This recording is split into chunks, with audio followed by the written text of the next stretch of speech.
नमस्कार, मैं दीपक शर्मा और मेरे YouTube मंच पर आपका स्वागत है। दोस्तों, महाराष्ट्र में 4 महीने बाद चुनाव हैं, लेकिन लोग अभी से वहाँ कह रहे हैं कि बीजेपी का बैंड बज चुका है। अब इसकी वजह यह है कि कहीं ना कहीं करारी शिकस्त से बीजेपी की जो पार्टी है, उसका जो काडर है, उसका मनोबल टूटा हुआ है। जो वहाँ सबसे कद्दावर नेता हैं, Devendra Fadnavis, deputy chief minister, ये अपने इस्तीफे की पेशकश कर चुके हैं, यानी हार की जिम्मेदारी ले चुके हैं।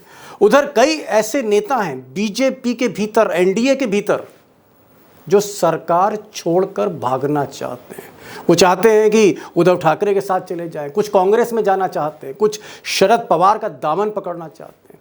तो ये हाल है इस वक्त महाराष्ट्र में, जहां सबसे क्रूशल चुनाव विधानसभा का, जी हाँ, देश के सबसे अमीर राज्य का चुनाव, जहां मोदी और अमित शाह के मुस्तकबिल को भी तय करने जा रहा है। अब एक बात और हो रही है महाराष्ट्र में, और लोग कह रहे हैं कि साहब, फडणवीस को भले ही हार का, बीजेपी की जो ताज़ी हार है, फडणवीस को भले ही बलि का बकरा बनाया जा रहा है, भले ही कुर्बानी जो है वो फडणवीस की दी जा रही है। बीजेपी की जिस तरह से हार हुई है, बीजेपी की वहां पर आप कह सकते हैं लुटिया डूब गई है। उसके पीछे एक ही शख्स जिम्मेदार है, और वो शख्स है ये साहब, अमित शाह। लोगों का कहना है, काडर का कहना है कि इनकी गलत नीतियों की वजह से, इनके ऑपरेशन लोटस की वजह से, जिस तरह से अमित शाह ने डंके की चोट पर ईडी और इनकम टैक्स का इस्तेमाल किया महाराष्ट्र में, तोड़ फोड़ की राजनीति की, और खासकर मराठी मानुस को कहीं ना कहीं चोट पहुंचाई। अमित शाह की जो पॉलिसीज़ हैं और उनका जो राजनीति करने का तरीका रहा महाराष्ट्र में, वो मराठी वोटर को पसंद नहीं आया। अब दोस्तों, जो सबसे बड़ा सवाल है, द बिग क्वेश्चन ये है कि अगर मान लीजिए खुदा न खास्ता महाराष्ट्र वाकई बीजेपी के हाथ से निकल जाता है, तो फिर मुंबई की ये जो हार होगी, इसका असर दिल्ली की राजनीति पर क्या पड़ेगा। और दिल्ली की राजनीति से मेरा मतलब है अमित शाह और मोदी की राजनीति पर इसका असर क्या पड़ेगा, क्योंकि मोदी और शाह वैसे ही दिल्ली में बहुत नाजुक स्थिति में हैं, अल्पमत में हैं। उनके पास 2014 और 19 जैसा प्रचंड बहुमत नहीं है। ऐसे में मुंबई में जो खेला अगर हो गया, तो फिर दिल्ली में क्या इसका इम्पैक्ट पड़ेगा, और इम्पैक्ट पड़ेगा तो क्या मोदी जी की उल्टी गिनती शुरू हो सकती है, सत्ता में जो एक पतन है उसकी शुरुआत हो सकती है महाराष्ट्र से। और अगर महाराष्ट्र में आप हरियाणा जोड़ लीजिए, क्योंकि हरियाणा का चुनाव भी साथ ही साथ होना है, हरियाणा और झारखंड, और ये वो 2 राज्य हैं जहां बीजेपी की हालत महाराष्ट्र जैसी कमोबेश है। बहुत अच्छे हाल नहीं है, ना ही हरियाणा में और ना ही झारखंड में। ऐसी स्थिति में मोदी और शाह का क्या होने वाला है? एक सवाल जो और जहन में आ रहा है वो ये है कि क्या ऐसी स्थिति में बीजेपी के भीतर जो बागी सुर है, क्या वो मुखर प्रखर हो सकते हैं? क्या बगावत खुलकर सामने आ सकती है? और सिर्फ मजबूत विपक्ष ही नहीं, भीतर से मोदी और शाह को एक और किस्म के विपक्ष का सामना करना पड़ सकता है। अब दोस्तों, बार बार मैं क्यों अंडरलाइन कर रहा हूँ, बार बार मैं क्यों ये रेखांकित कर रहा हूँ इस तथ्य को कि बीजेपी की हालत महाराष्ट्र में इस वक्त बहुत ख़राब है। पिछले 15-20 वर्षों में बीजेपी इतने वीक विकेट पर नहीं थी, इतने कमज़ोर ज़मीन पर नहीं थी जो अब है। ये जो लोकसभा का चुनाव है, उसके जो नतीजे हैं, उसके बाद जहाँ बीजेपी खड़ी है, इतनी कमज़ोर बीजेपी वाजपेयी और आडवाणी के टाइम पर नहीं थी। ये मैं बात बार बार क्यों अंडरलाइन कर रहा हूँ? मुझे लगता है एक आंकड़े अगर आप देखेंगे तो तस्वीर और क्रिस्टल क्लियर होगी। मिसाल के तौर पर अगर हम 2014 का आंकड़ा देखें, 2014 में वैसे तो महाराष्ट्र में 48 सीटें हैं, तब शिवसेना साथ में थी। बीजेपी 2014 में 24 सीटों पर लड़ी, 48 में से 24 सीटों पर लड़ी, और 24 में से मोदी जी 23 सीटें जीते, 23। यानी जो स्ट्राइक रेट है 96% है, 96% रिकॉर्ड स्ट्राइक रेट 2014 में। आप कह सकते हैं पूरा स्वीप, जहां मोदी ने हाथ रखा वहीं कमल खिल गया। यह है मोदी की स्थिति 2014 में। अगर हम 2019 की बात करें, 5 साल बाद, यानी 5 साल की एंटी इनकम्बेंसी जहां लगी हो, तब मोदी जी 24 की जगह 25 सीटों पे लड़े। लेकिन हाँ, 23 सीटें फिर उन्होंने जीती। स्ट्राइक रेट थोड़ा सा कम हुआ है, 96 से 92% आ गया, लेकिन 19 में भी मोदी का डंका वहाँ बजा है महाराष्ट्र में। आप कह सकते हैं 14 में 23 सीट, 19 में 23 सीट। और महाराष्ट्र का जो कंट्रीब्यूशन है, कहीं ना कहीं मोदी के सर पे जो सेहरा बंधा 14 में और 19 में प्रचंड बहुमत का, महाराष्ट्र की बड़ी भूमिका रही है।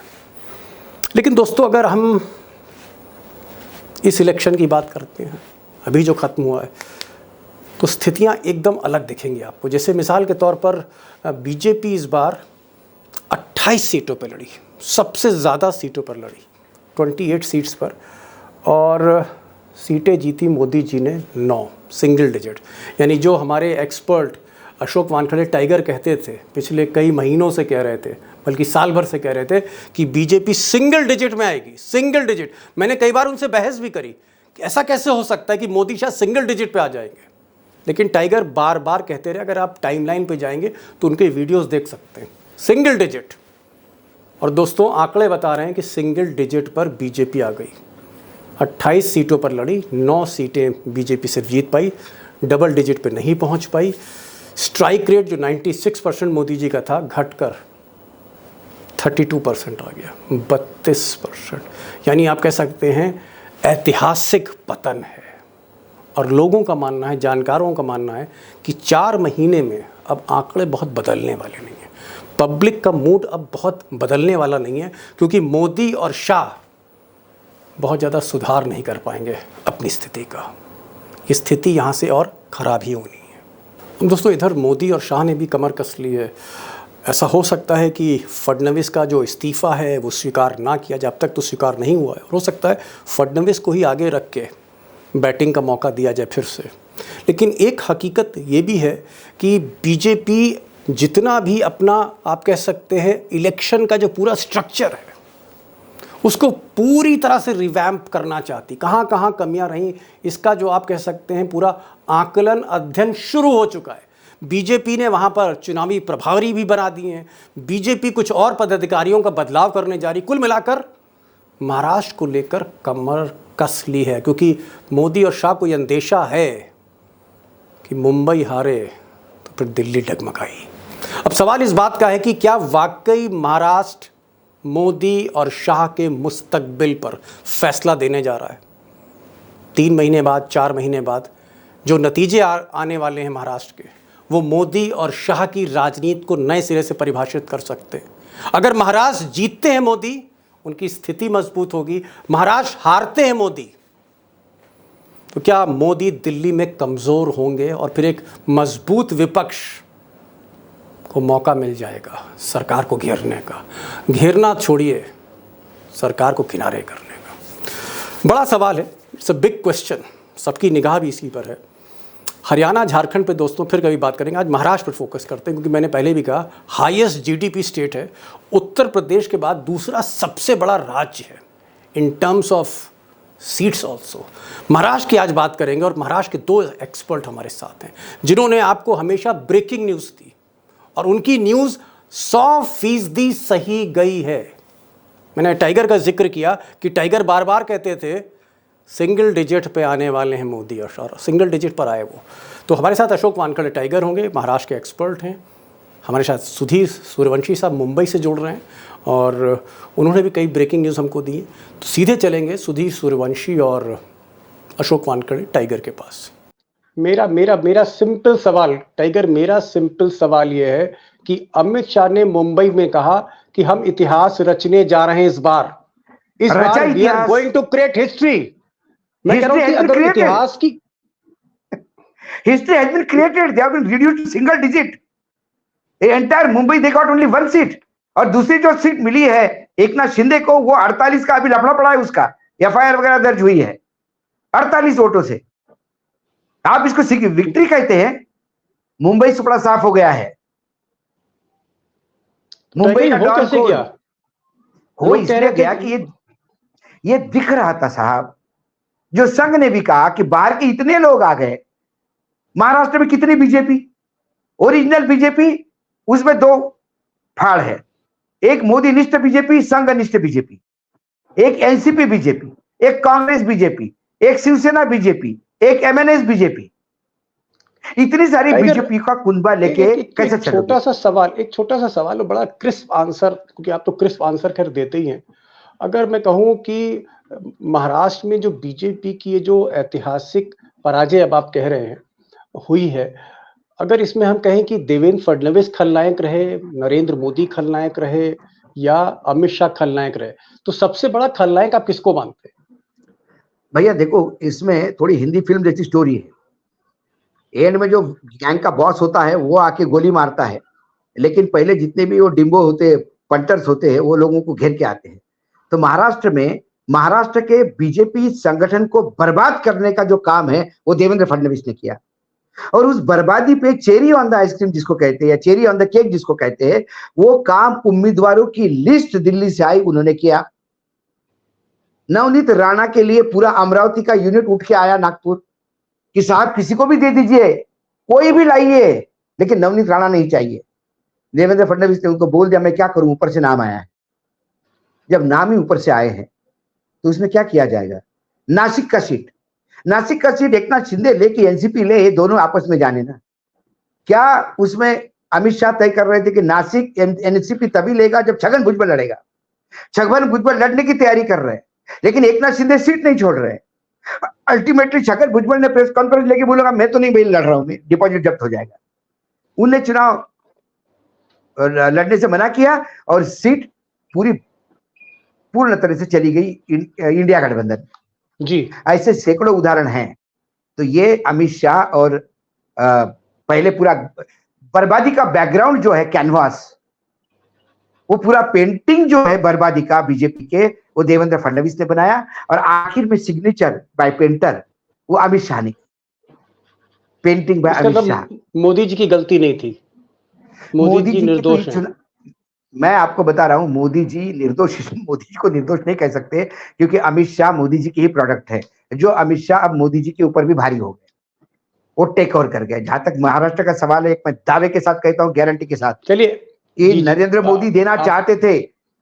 आज वो प्रमोद महाजन की बेटी पूनम महाजन को टिकट देना चाहते थे, मैं समझ गया। लेकिन अमित टाइगर, शाह ने आपने, मना कर दिया और वो टिकट कट गया। ऐसे कई एक एक टिकट का इतिहास है, 48 सीटों का इतिहास है। बाकी मैं सुधीर समझ भाई गया बैठे टाइगर, हैं। मैं समझ गया, मैं समझ गया। आपने एक बड़ी बात कही, आपने कहा नंबर 1 पे देवेंद्र फडणवीस, नंबर 2 पे अमित शाह और ऑब्वियसली नंबर 3 पर नरेंद्र मोदी। ये तीन आपने बताया कि पराजय का जो कारण था वो ये तीन मूर्ति थी।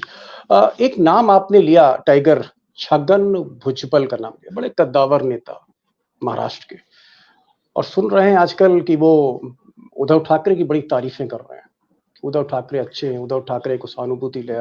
तो मैं जरा दीपक सोच रहा भाई, हूँ मुंबई से, दीपक क्योंकि भाई, सुधीर दीपक, हाँ, जी, दीपक भाई, छगन भुजबल की इंफॉर्मेशन सुधीर भाई से ज्यादा किसी के पास नहीं है, गारंटी मैं देता चल रहा हूँ, मैं उन्हीं के पास आ हूँ। रहा इस हूँ। बात इस बात की भी गारंटी देता हूँ। नहीं नहीं, मैं कह रहा हूँ कि आपने जिक्र किया, तो जब सुधीर भाई बैठे हैं तो मुझे लगता है कि उनसे ही सवाल पूछूं कि सुधीर भाई, अगर छगन भुजबल जैसा बड़ा विकेट अगर ये गिरता है, ये बीजेपी की सरकार को छोड़ता है, क्या ये उद्धव ठाकरे के साथ आ सकते हैं? और क्या अगर छगन भुजबल उद्धव ठाकरे के पास आ रहे हैं तो ये संकेत क्या है, संकेत क्या मिल रहे हैं हमें मुंबई से? छगन भुजबल और उद्धव ठाकरे की मेरे जो जानकारी है उसके हिसाब से बातचीत भी हो चुकी है। अब छगन भुजबल कुछ आने वाले दिन में अपना जो इस्तीफा है, जो महायुति की जो सरकार है, वो सरकार से इस्तीफा दे सकते हैं और उद्धव ठाकरे के साथ जा सकते हैं। उसके दो ओहो, तीन बट हाँ, दो नहीं नहीं, तीन आपने बड़ी बात बट कही सुधीर भाई, अगर आप कह रहे हैं छगन भुजबल की बातचीत हो रही है, वो कहीं ना कहीं सरकार को छोड़ना चाहते हैं, सरकार से दामन छुड़ाना चाहते हैं। अगर छगन भुजबल जैसा बड़ा नेता अगर वो छोड़ सकता है मोदी अमित शाह को, तो क्या और भी कई ऐसे नेता हैं जो अब इस चलती हुई ट्रेन से कूदना चाहते हैं, इस बर्निंग ट्रेन से कूदना चाहते हैं? कुछ और भी लोग हैं? बहुत सारे नेम है। छगन भुजबल जब छोड़ेंगे, मेरे ख्याल से उनके छोड़ने के बाद में जैसे एक फ्लड गेट रहता है, वो फ्लड गेट ओपन हो जाएगा। उसके बाद में बाकी जो लोग राह देख रहे उनके लिए बाहर निकलने के एक आसान राह हो जाएगी। छगन भुजबल की बात में एक बहुत लोग ऐसे हैं कि वो वेटिंग में है, कोई तो भी बड़ा डिसीजन ले और हम निकले। तो अजीत पवार मेरे ख्याल से ये भी बहुत बड़े पैमाने पे बात चल रही कि अजीत पवार के साथ भारतीय जनता पार्टी छोड़ सकती है। और ये भी बात आरएसएस ने भी उनके ऑर्गेनाइजर में लिखी है। तो अजीत पवार के साथ रहना क्यों, ये सबसे बड़ा सवाल जो 40 जो विधायक है उनमें मन में चल रहा है। और वही जो बात है वो छगन भुजबल जी के मन में चल रही थी। उसके वजह से ये सब पॉलिटिकल जो हलचल है, जो हड़कंप है, महाराष्ट्र में दिन पे दिन आगे बढ़ता रहेगा। आपको जो आने वाले दिन में एक से बड़े कद्दावर नेता महायुति का दामन छोड़ेंगे और एक तो कांग्रेस में जाएंगे, उद्धव ठाकरे के शिवसेना में जाएंगे और शरद पवार के पास जाएंगे। क्या अजीत पवार, सुधीर भाई, क्या अजीत पवार और उनका जो कुनबा है, क्योंकि अजीत पवार का इस बार का फ्लॉप शो रहा है, सबसे खराब परफॉर्मेंस रही उनकी, क्या अजीत पवार जो है वो जा सकते हैं सुधीर भाई चाचा के पास? देखो, वो कितना भी कहे चाचा के पास जाने के लिए, और जैसे आपने उनका खराब प्रदर्शन का जिक्र किया, देखो अजीत पवार की जो लोकसभा कॉन्स्टिट्यूंसी है वहां पे जो उनकी बीबी खड़ी थी वो कम से कम 1.5 लाख वोटों से हारी है। सबसे सरप्राइज बात इस लोग बारामती की दीपक भाई है कि अजीत पवार के जो स्टेट असेंबली सेगमेंट है वहां पे सुप्रिया सुले को, विधानसभा की स्टेट असेंबली की, वहां पे 48,000 का लीड है सुप्रिया सुले को, और अजीत पवार जो बीबी है उसको 48,000 का ट्रेलिंग है। जहां पे अजीत पवार 7 बार सांसद अपना विधायक रह चुकी है बारामती में, जो आदमी 7 बार विधायक है वो बारामती के, वहां पे उसकी बीबी 48,000 से पीछे है। इसका मतलब क्या निकाला जा सकता है? वहां पे ऑलरेडी योगेंद्र पवार जो अजीत पवार के जो भाई है श्रीनिवास पवार, उसका नाम चल रहा है। बहुत यंग तर्रार बच्चा है, वो घूम रहा है अपने, मेरे ख्याल से अपने ग्रैंडपा के साथ, शरद पवार के साथ हर तरफ घूम रहा है। तो जैसे चाचा को भतीजे ने धोखा दिया, वैसा दूसरा भतीजा भी ऑलरेडी पवार फैमिली में चल रहा है। दूसरा भतीजा भी अपने चाचा के लिए एक बड़ी मुहिम तैयार कर रहा है। तो इसके दादा बदलो, दादा बदलो, ये अभियान चल रहा है बारामती में। और दूसरी आम बात मैं कहना चाहता हूं कि अजीत पवार मेरे ख्याल से बहुत ही बुरी तरह फंस गए इस सब खेल में। और दूसरी, छगन भुजबल वही शख्स थे, उन्होंने अजीत पवार को कन्विंस किया था कि हम बीजेपी के साथ में जाना चाहिए, बीजेपी के साथ में अच्छा रहेगा। और वही शख्स अभी अजीत पवार का साथ छोड़ रहे। अभी जो शख्स जो छोड़ रहा है, जो ओबीसी के बड़े कद्दार लीडर माने जाते हैं महाराष्ट्र में, जिन्होंने बहुत पॉलिटिक्स महाराष्ट्र में देखी है, वो तो अपने शो भी किया था। सबसे पहले हवा का जो भाप लिया था, उन्होंने भाप लिया था कि शरद पवार और उद्धव ठाकरे के लिए सिंपैथी, शो भी किया था उसके ऊपर। तो वो मुझे लगता है कि महाराष्ट्र की राजनीति अच्छी तरह समझते हैं। मैं आ रहा हूँ। एक बड़ी बात आपने कही कि ना सिर्फ छगन भुजबल, बहुत ऐसे लीडर्स हैं जो वापस जाना चाहते हैं, यानी कुछ एकनाथ शिंदे की पार्टी से वापस उद्धव ठाकरे की पार्टी में जाना चाहते हैं, कुछ अजीत पवार की पार्टी से जो है वापस जाना चाहते हैं शरद पवार की पार्टी में। एक बहुत बड़े लेवल पे दरारें दिख रही हैं, स्प्लिट्स दिख रहे हैं। और कुल मिलाकर हम ये कह सकते हैं कि जैसे महाराष्ट्र में बीजेपी और उनके साथियों की, यानी जो नेशनल डेमोक्रेटिक अलायंस है, उसकी मट्टी पलीत हो रही हो। और 4 महीने 5 महीने बाद चुनाव है, चंद महीनों बाद चुनाव है। टाइगर, क्या आपको लगता है कि लोकसभा में जो हमने ट्रेंड देखा, जो हमने आंखों के सामने से एक्सरे देखा कि बीजेपी ने अपना वर्स्ट परफॉर्मेंस किया, बीजेपी का वो हाल रहा, मैं कहूंगा कि जो कभी मायावती का हाल हुआ था 2022 में उत्तर प्रदेश में। आपको क्या लगता है कि ये जो 4-5 महीने बाद अक्टूबर में, नवंबर में जो चुनाव है महाराष्ट्र का, क्या बीजेपी के हाथ से चुनाव आपको निकलता हुआ दिख रहा है? जो हमको तस्वीर लोकसभा में दिखी थी, वही तस्वीर हमको विधानसभा में दिखेगी? निकल गया है और इससे भी बुरा हालत हो जाएगी, इससे भी बुरी हालत हो जाएगी। निकल गया है, चुनावी क्या गया है साहब, अभी तो चुनाव ही नहीं हुआ। अरे मैंने बोला निकल गए। अरे आप फिर भविष्यवाणी कर रहा हूं, और ये भविष्यवाणी कोई कुंडली देख के नहीं, महाविकास आघाड़ी सरकार बना रही है। और ये जो आज देखिए टाइगर, ऐसा आज आप जितना बोल लीजिए, आपके आगे तो कुछ बोल नहीं सकता, क्योंकि आपने कहा था सिंगल डिजिट बीजेपी 10 से कम, तो बीजेपी 10 से कम आ गई। फिर बता रहा हूं, ये 9 सीटें, मैं आपको बता दूं, 9 सीटें। मैं कह रहा हूं, मैं आज की स्थिति में आपकी पुरानी परफॉर्मेंस देखते हुए आपसे बहस करने की मैं हैसियत नहीं रख रहा हूं इस वक्त, मैं सवाल नहीं कर पाऊंगा। लेकिन मैं सिर्फ इतनी इल्तिजा कर रहा हूं कि क्या वाकई विधानसभा में भी दाल पतली है? बहुत ज्यादा पतली होगी। अब उसका मैं कारण बताता हूं आपको। उसका कारण यह है कि इनको भले ही लगता होगा कि हम 130 सेगमेंट में आगे हैं और हम ये कर लेंगे। विधानसभा और लोकसभा का हिसाब अलग अलग होता है। अब क्या होगा, जो सुधीर भाई बोलते हैं, जो उन्होंने कहा, अभी यदि अब इसमें बड़ा टेक्निकल होगा, टैक्टिकल खेल होंगे। जो शिवसेना से अभी निकल के गए एकनाथ शिंदे के साथ, उनको शिवसेना में वापसी नहीं है। वो कांग्रेस या राष्ट्रवादी में जाने का प्रयास करेंगे। जो राष्ट्रवादी से निकले हैं अजित पवार के साथ, वो राष्ट्रवादी में वापस नहीं जा पाएंगे। वो अपनी जगह शिवसेना या कांग्रेस में ढूंढेंगे। ये डिस्ट्रीब्यूट हो जाएगा। राजकीय संन्यास लेना पड़ेगा दादा को, अजीत पवार। अजित पवार को। सुनील तटकरे भी कुछ दिन रुकेगा और बोलेगा मैं अकेला क्या करूं, क्योंकि एक बड़ा नाम है छगन भुजबल।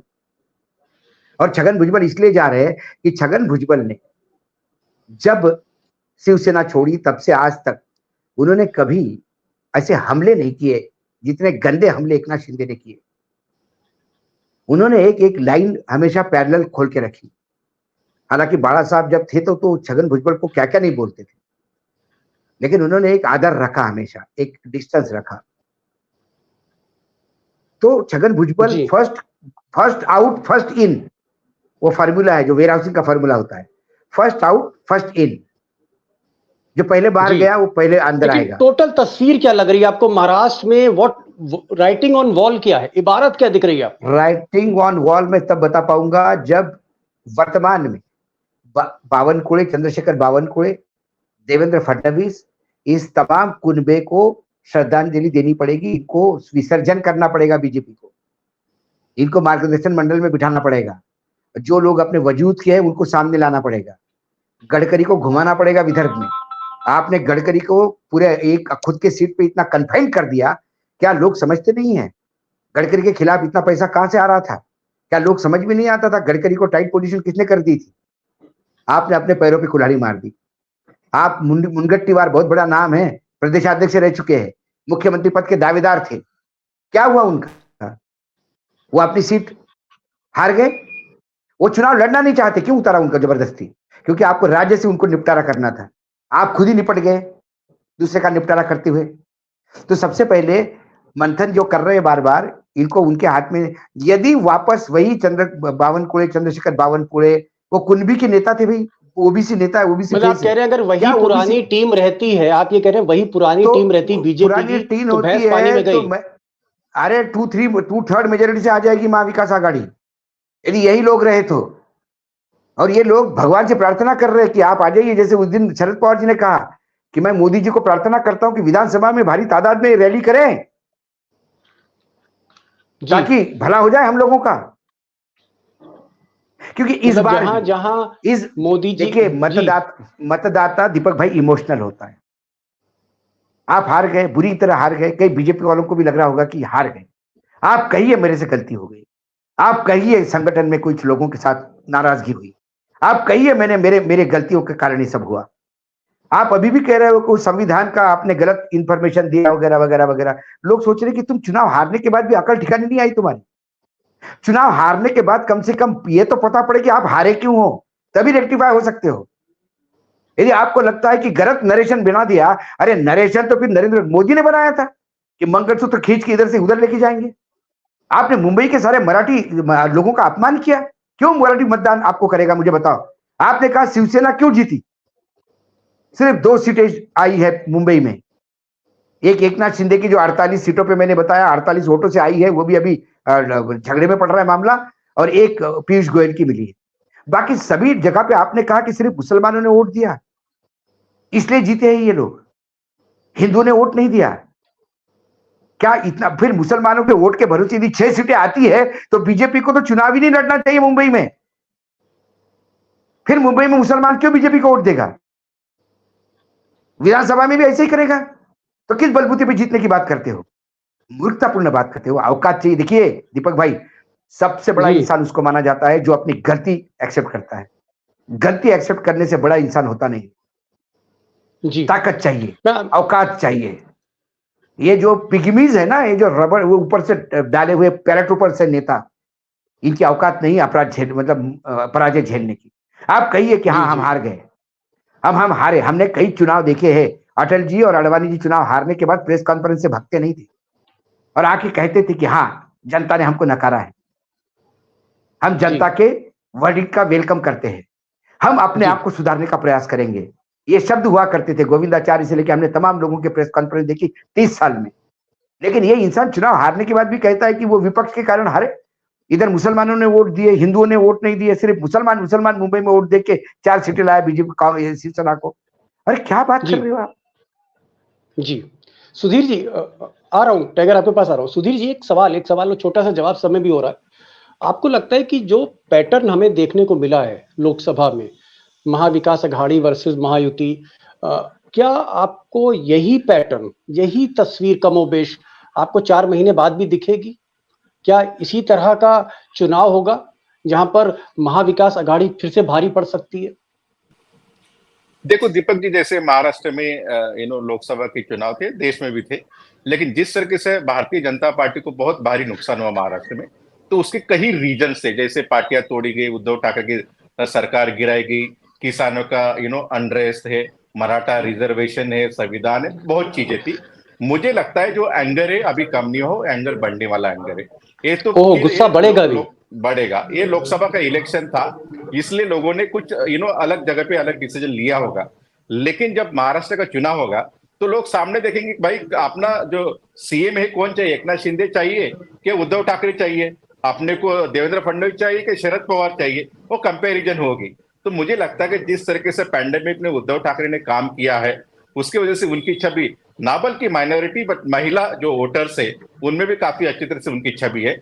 दूसरी अहम बात, जिस तरीके से शरद पवार का जो स्ट्राइक रेट है 80% का स्ट्राइक रेट, वो देखते हुए, और कांग्रेस का जिस तरीके से कांग्रेस ने बाउंस बैक किया विदर्भ में, खासतौर विदर्भ में, मुझे लगता है कि उनका जो पुराना जनाधार था, मुस्लिम, दलित और आदिवासी, और उसके साथ में कुनबी विदर्भ में पर्टिकुलरली, वो साथ में आ चुका है। तो उसकी वजह से कांग्रेस का गेन, यानी कि डायरेक्टली बीजेपी का लॉस है। कांग्रेस जो 2019 में एक ही उनके संसद थे, आज उनके 13 सांसद और इंडिपेंडेंट 14 सांसद, सबसे बड़ी पार्टी। मुझे लगता है कि कांग्रेस से वही ट्रेंड चालू रहेगा, वही ट्रेंड दिखेगा। तो आने वाले समय में कांग्रेस नंबर 1 पार्टी पे तौर पे उभर सकती है, उद्धव जी ठाकरे शरद पवार की पार्टी भी आ सकती है।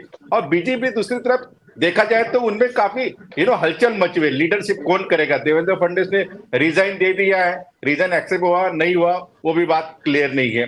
दूसरा, इस पैन महाराष्ट्र के लिए उनके पास लीडर ही नहीं है।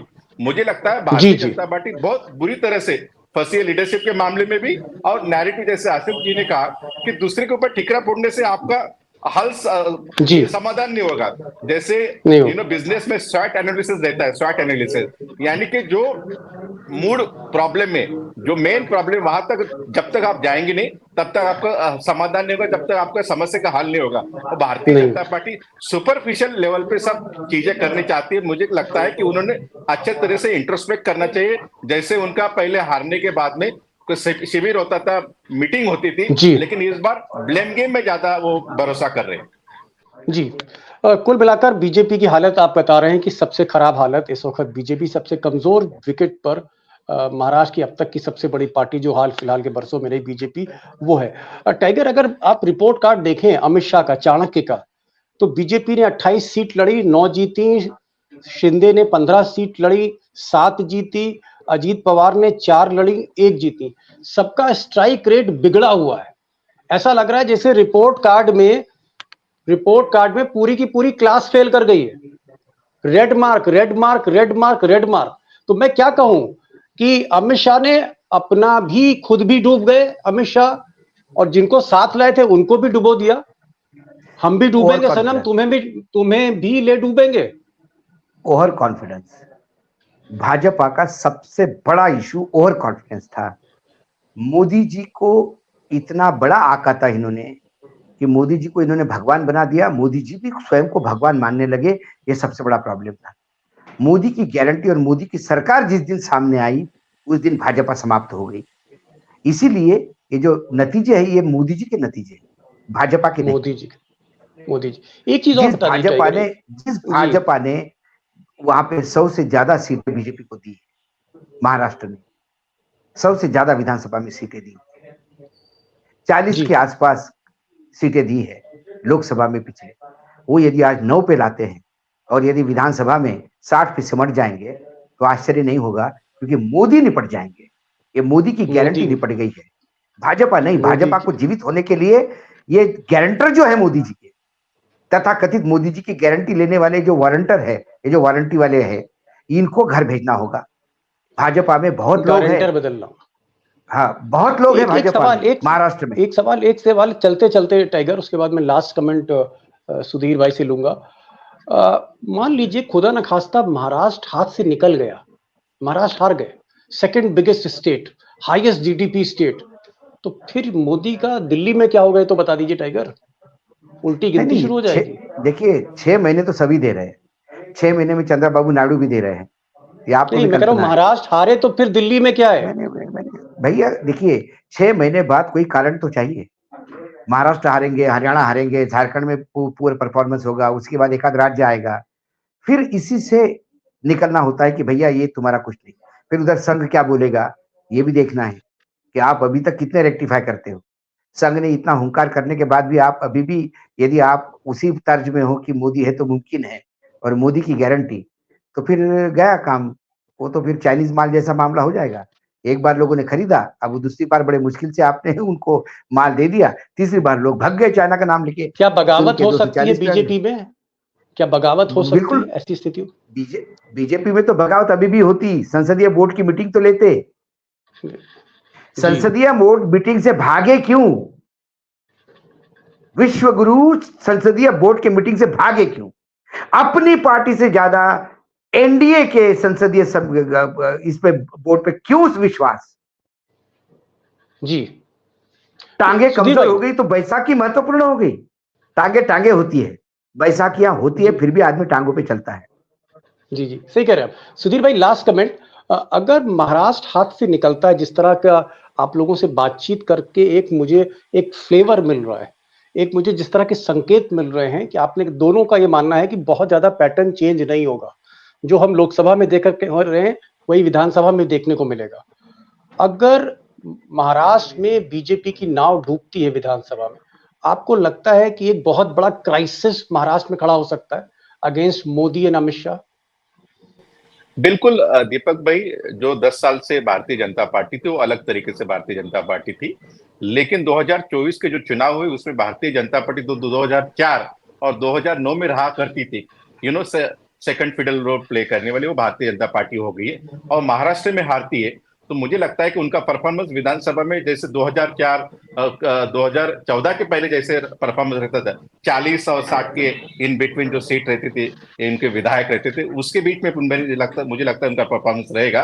तो उसके बाद में जैसे बीजेपी का नंबर 303 से 240 आने के बाद में जिस तरह के आरएसएस के सुर बदल गए, जिस तरह के अपोजिशन के सुर बदल गए, जिस तरह से मीडिया के सुर बदल गए, मुझे लगता है कि महाराष्ट्र हारने के बाद में ये सुर और ताकतवर होगा।